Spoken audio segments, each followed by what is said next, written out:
একই থিমের ওপর প্রস্তুতি করে তাক লাগিয়ে দিয়েছিল কল্যাণী ITI এর সাথে টেক্কা দিয়ে। হ্যাঁ, তোমরা ঠিকই ধরেছো, বনগাঁ গান্ধীপল্লী বিবেকানন্দ স্পোর্টিং ক্লাবে দেখতে পাচ্ছ প্লাইউডের কাজ করা হয়েছে, সেগুলোই কিন্তু এখান থেকে পুরোটা সেজে উঠবে। মানে পুরো বাঁশের যে কাজ এবং বাইরে যে স্ট্রাকচারের কাজ হচ্ছে সেটাও কিন্তু অনেকটাই উপর পর্যন্ত উঠে গেছে, এখনও কিন্তু আরও উচ্চতা সম্পন্ন হবে।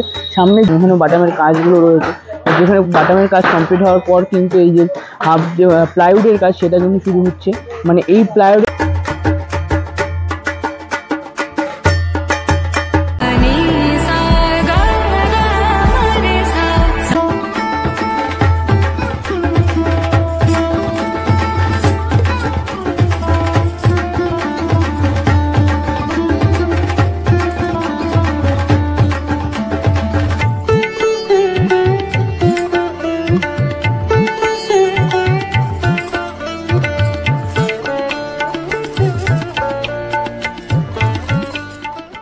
তো হ্যালো এভরিওয়ান, সবাইকে নতুন একটা ভিডিওতে স্বাগত জানাচ্ছি।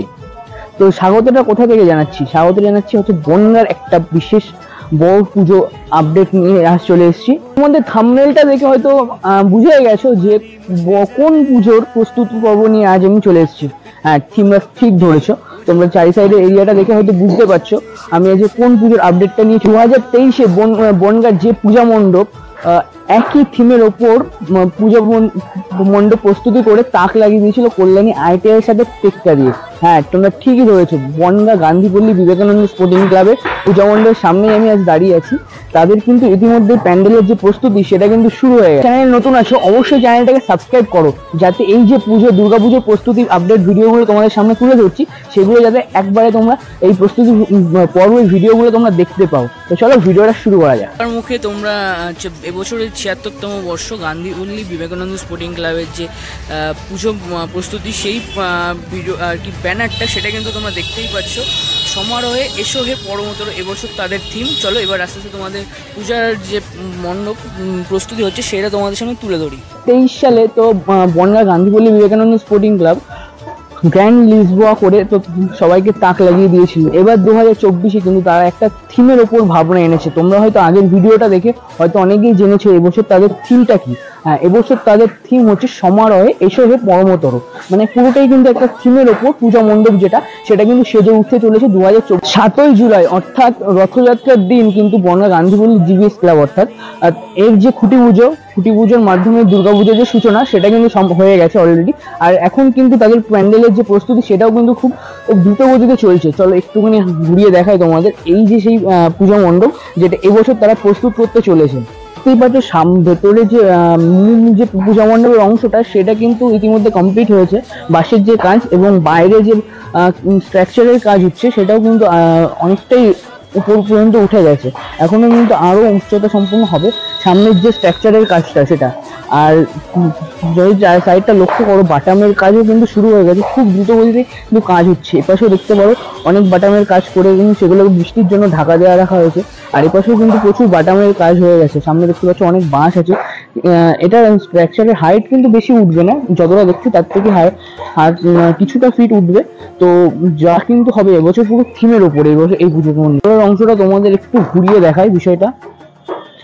তোমরা যদি আগের বছর মূল মণ্ডপের যে ভেতরের অংশটা ছিল সেটা যদি মনে করো, এবার কিন্তু তার থেকে প্রায় প্রচুরই বড় হয়েছে এবছর যে ভেতরের মূল মণ্ডপের অংশটা সেটা কিন্তু মানে একেবারে যে অনেক দর্শনার্থী ভেতরে একসাথে প্রবেশ করতে পারে সেই জন্যই কিন্তু এবারে ভেতরের যে অংশটা সেটা কিন্তু প্রচুর বড় করা হয়েছে। ভেতরের অংশটা লক্ষ্য করলে বুঝতে পারবে মানে ভেতরের যে কাজ সেটা কিন্তু প্রচুর দ্রুত গতিতে চলছে। তোমাদের বললাম জুলাই 7 তারিখে এই পূজা মণ্ডপের সূচনা হয়েছিল, আর আজ কিন্তু জুলাই এখনো শেষ হয়নি। তার আগে কিন্তু প্রচুর পরিমাণে কাজ কিন্তু এগিয়ে গেছে পুরো ভেতরের অংশতে। তোমরা সাইডের অংশটাও দেখালাম তোমাদের, আর ভেতরের অংশটাও দেখালাম যে মানে কতটা পরিমাণে কাজ কিন্তু ইতিমধ্যে এগিয়ে গেছে। দেখো প্লাইউডের যে কাজগুলো সেটাও কিন্তু অলরেডি স্টার্ট হয়ে গেছে। মানে বাটামের যে কাজগুলো দেখতে পাচ্ছ যে রাউন্ড শেপের এইগুলো কমপ্লিট হওয়ার পর কিন্তু বাটাম ছোট ছোট যে প্লাইউডের কাজ সেই কাজগুলো কিন্তু ইতিমধ্যে শুরু করা দেওয়া হয়েছে। মানে বুঝতেই পারছো কতটা দ্রুত গতিতে এবছর এই পূজা মণ্ডপের কাজ এগিয়ে চলেছে। ভালো করে দেখে লক্ষ্য করলে তোমরা দেখতে পাবে যে নিচে যে বাটামের কাজগুলো সেগুলো কিন্তু ইতিমধ্যে শুরু হয়ে গেছে। সাথে সাথে যে বাটামের যে ছোট ছোট কাজগুলো সেগুলো মানে রাউন্ড শেপ তোমরা যদি ভালো করে লক্ষ্য করো সেগুলোও কিন্তু শুরু হয়ে গেছে, অনেকটা পরিমাণে কিন্তু কাজ এগিয়ে গেছে। এপাশেও কিছু রাখা আছে, এপাশেও কিন্তু কিছু রাখা আছে, তোমরা দেখতেই পারো চারি সাইডটা কিন্তু অনেক অনেক যে রাউন্ড রাউন্ড শেপের যে কাজগুলো সেগুলো কিন্তু কমপ্লিট করে আছে। পুরো অংশটা দেখছো, এগুলো এই যে বাটামের যে ছোট ছোট রাউন্ড রাউন্ড শেপ দেখতে পাচ্ছ প্লাইউডের কাজ করা হয়েছে, সেগুলোই কিন্তু এখান থেকে পুরোটা সেজে উঠবে, মানে পুরো সিলিং দিয়ে বলো চারি সাইডের অংশটা বলো সেজে উঠবে। তোমাদের যখন নেক্সট পার্ট আমি দেখাবো এনে, তখন কিন্তু এই অনেকটা কাজই এগিয়ে যাবে আশা করছি। পুজোর যেহেতু বেশি দিন আর বাকি নেই, 70 থেকে 75 দিন মতন বাকি, সেহেতু কিন্তু এই কাজগুলো অনেকটা পরিমাণে এগিয়ে যাবে। তো তখন তোমরা কিন্তু আরো ভালোভাবে বুঝতে পারবে বিষয়টা, লক্ষ্য করলে বুঝতে পারবে এখানে কিন্তু প্রচুর পরিমাণ প্লাইউড, যে ছোট ছোট প্লাইউড গুলো যেগুলো দিয়ে কিন্তু মণ্ডপ সজ্জা হবে, সেই প্লাইউড কিন্তু এখানে রাখা হয়েছে অনেক আর কি। তো এইগুলো দিয়ে কিন্তু এই যে কাজগুলো হচ্ছে, সেই মানে হাফ চার্ট মতন যে শেপ, সেইগুলো কিন্তু কমপ্লিট করা হচ্ছে। তো এগুলোই কিন্তু আস্তে আস্তে এখানে পুরো সাজানো হবে পুরোটাই। কিন্তু এখনো অনেক কটা দিন বাকি, অর্থাৎ প্রায় 70 থেকে 75টা দিন বাকি। তার মধ্যে দেখতে পাচ্ছ ভেতরে যে কতটা প্রস্তুতি পর্ব সেটা কিন্তু ইতিমধ্যে সম্পন্ন হয়েছে। দেখতেই পাচ্ছ প্রায় 20 থেকে 25 জন দাদা কাকুরা মিলে কাজ করছে একসাথে, খুব দ্রুত কিন্তু বলেছে এখানে যে কাজ সেটা কিন্তু সম্পন্ন হচ্ছে। মানে বুঝতেই পারছো কতটা প্রস্তুতি তোড়জোড় আছে এবছর। পাশের উপর কিন্তু প্রচুর পরিমাণ বাটাম রাখা আছে, তোমাদের বাইরেও দেখালাম যে বাটামের অনেক বাটামের কাজ কিন্তু কমপ্লিট হয়েছে এবং এখানে বাটামের কাজগুলো রয়েছে। যেখানে বাটামের কাজ কমপ্লিট হওয়ার পর কিন্তু এই যে হাফ যে প্লাইউডের কাজ সেটা কিন্তু শুরু হচ্ছে। মানে এই প্লাইউডের পরে যে কাজটা হবে সেটা কিন্তু এখন তারা বলতে চাইছে না, কিন্তু যখন আর কি এটা রিভিল করবে না এখনই, কারণ এখন অনেক দিন বাকি, যেহেতু যখন ভেতরের কাজটা আস্তে আস্তে প্রস্তুত হবে তখন কিন্তু তোমাদের সামনে সেটা তোমাদের সামনে সেটা তুলে ধরবো। বাঁশের যে স্ট্রাকচারের কাজ সেটা কিন্তু অনেকটা পরিমাণে কমপ্লিট হয়েছে।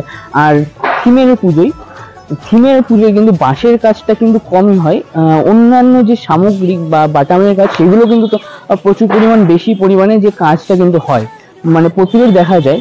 তো সেটাই কিন্তু তোমরা পেছনের মণ্ডপটা দেখতেই পাচ্ছ। তো এবছর এই গান্ধীপল্লী বিবেকানন্দ স্পোর্টিং ক্লাবের মণ্ডল ভাবনায় কিন্তু আছে রাজু দে, অর্থাৎ বনগাড়ি রাজুদা। তার যে মণ্ডল ভাবনা, তোমরা হয়তো কলকাতার যে বড় বড় থিমের পুজোগুলো দেখেছো, সেই থিমের পুজো গৌরাঙ্গ কুইলার নাম কিন্তু তোমরা অনেকেই শুনেছো। বড় বড় পুজো থিমের পুজো কিন্তু তিনি উপহার দিয়ে থাকে, তেমনই কিন্তু বনগাঁর রাজুদা কিন্তু এরকম বড় বড় থিমের যে পুজোগুলো সেগুলো উপহার। এই প্রস্তুতি পর্ব তোমাদের কেমন লাগলো অবশ্যই তোমরা কমেন্ট করে জানিও, এবং বনগাঁর আরো দুর্গাপুজোর যে প্রস্তুতি পর্ব সেগুলো তোমাদের সামনে তুলে ধরতে চলেছি এক এক করে। তো তোমরা অবশ্যই চ্যানেলের সাথে জুড়ে থাকো, আর যারা চ্যানেল নতুন আছে অবশ্যই চ্যানেলটাকে সাবস্ক্রাইব করে, যাতে এই যে নতুন পুজো প্রস্তুতির আপডেটগুলো তোমাদের সামনে তুলে ধরছি সেগুলো তোমরা ঘরে বসেই দেখতে পাও। এবং তোমার এরিয়ার যে পুজোগুলো হচ্ছে বড় বড়, সেই পুজোর আর কি তোমরা কমেন্ট করে জানাতে পারো, যাতে সেখানে গিয়েও তোমাদের পুজোগুলো প্রস্তুতি আরো সবার সামনে তুলে ধরা যায়। তো চলো।